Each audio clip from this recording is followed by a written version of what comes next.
여러분, 성경에 나오는 책인데 정작 하나님이라는 단어가 단 한 번도 안 나오는 책이 있다면 좀 이상하게 들리지 않으세요? 오늘 우리가 함께 파헤쳐볼 이야기가 바로 이 미스터리로 가득한 에스더서입니다. 네, 바로 이 질문. 어떻게 성경에서 하나님의 이름이 없을 수 있지? 이게 오늘 우리가 풀어야 할 핵심 수수께끼예요. 자, 이 질문을 머릿속에 딱 담아두고 이 정말 놀라운 이야기 속으로 한번 같이 들어가 볼까요? 네, 진짜예요. 숫자 0.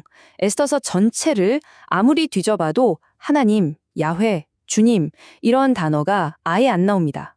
심지어 기도했다, 찬양했다 이런 직접적인 종교활동 묘사도 거의 없어요. 정말 놀랍죠? 바로 이 사실 때문에 에스더서가 성경에서 아주 독특한 책으로 꼽히는 겁니다. 자, 그럼 이야기의 배경부터 한번 살펴볼까요? 무대는 고대 군동을 주름잡던 정말 어마어마한 제국이었던 페르시아입니다. 이때 아하수에로라는 왕이 다스리고 있었는데 이 왕이 새로운 왕비를 뽑기로 하면서 모든 사건에 막이 오르게 되죠. 이 이야기에는 4명의 핵심 인물이 나와요. 먼저 주인공, 유대인이라는 신분을 꼭꼭 숨겨야 했던 고아 소녀 에스더, 그리고 그녀의 든든한 보호자인 사촌 모르드게, 또 아주 강력하지만 변덕이 죽그를 뜻하는 페르시아의 왕 아하수에로, 마지막으로 이 모든 비극을 설계하는 빌런 하만입니다. 이 4사람의 선택과 갈등이 어떻게 얽히면서 역사를 뒤흔드는지 한번 지켜보시죠. 자, 이제 본격적인 갈등이 시작됩니다. 왕 다음 가는 권력자, 이 하만이라는 사람은요, 모든 사람이 자기한테 무릎 꿇고 절하길 바랐어요. 그런데 딱 한 사람, 유대인 모르드게는 나는 오직 하나님께만 경배한다면서 절을 안 하는 거예요. 이 거절 한 번이 하만의 자존심에 제대로 불을 붙여버렸습니다. 근데 하만의 분노가 그냥 모르드게 한 명한테서 끝나지가 않아요. 이게 정말 무서운 건데 왕을 교묘하게 속여서 제국 전역에 있는 모든 유대인을 남자든 여자든 어른이든 아이든 상관없이 딱 하루 만에 다 죽여버리라는 그런 끔찍한 법령을 받아냅니다. 이건 그냥 한 민족을 없애는 걸 넘어서요. 유대 민족을 통해 오기로 약속된 메시아의 계보 자체를 끊어버리려는 정말 거대한 악의 계획이었던 거죠. 이제 모든 희망은 자신의 신분을 숨기고 있는 왕비 에스더에게 달리게 됐습니다. 근데 문제가 뭐냐면요. 당시 법으로는 왕이 부르지도 않았는데 함부로 앞에 나갔다가는 그 자리에서 죽을 수도 있었어요. 그러니까 에스더는 자기 목숨을 지킬 것인가?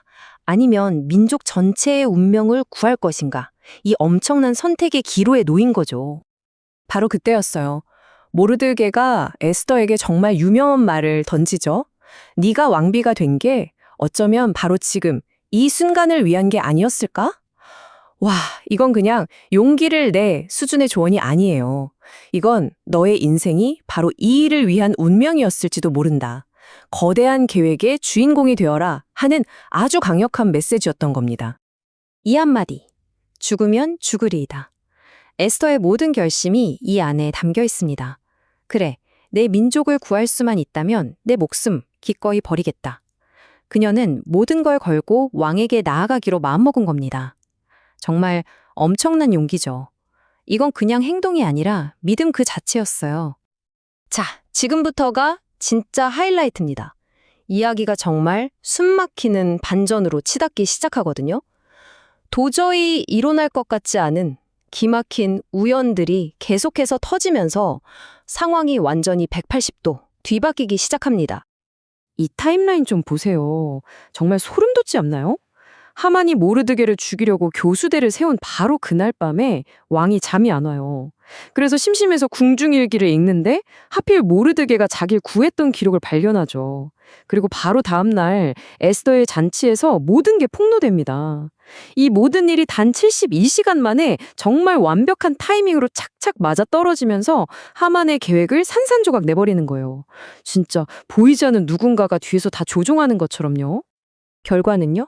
그야말로 완벽한 역전극이었죠.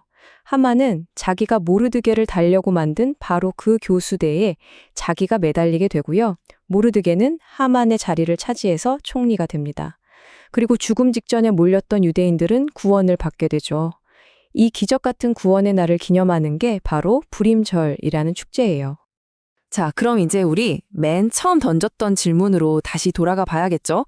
이 모든 기가 막힌 사건들 속에서 하나님의 이름은 단 한 번도 나오지 않았는데 도대체 하나님은 어디에 계셨던 걸까요? 이 미스터리를 푸는 열쇠가 바로 섭리라는 단어에 있습니다. 에스더서는요, 하나님이 일하셨습니다 라고 친절하게 설명해 주지 않아요. 대신에 하나님이 어떻게 일하시는지를 우리 눈으로 직접 보게 만들죠.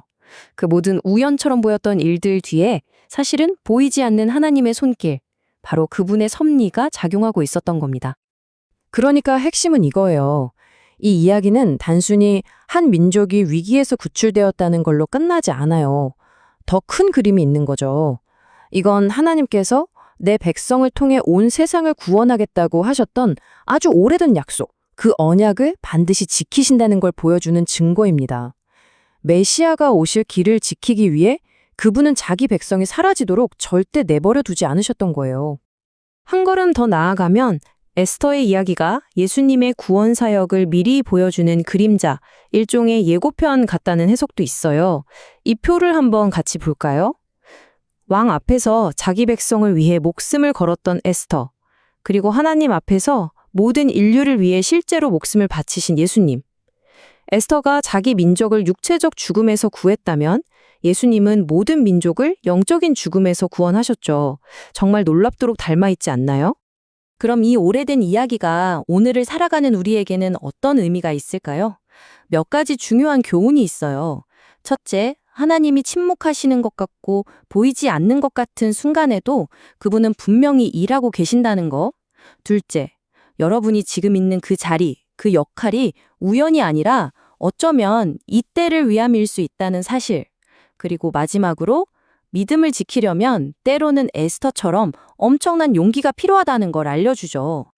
자, 오늘 이야기 이제 마무리하면서 이 질문을 여러분 각자에게 한번 던져보고 싶어요.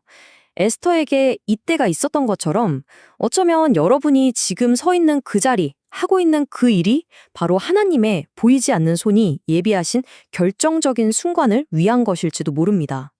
여러분의 삶 속에 숨겨진 이때는 과연 무엇일까요? 한번 조용히 생각해보는 시간을 가지셨으면 좋겠습니다.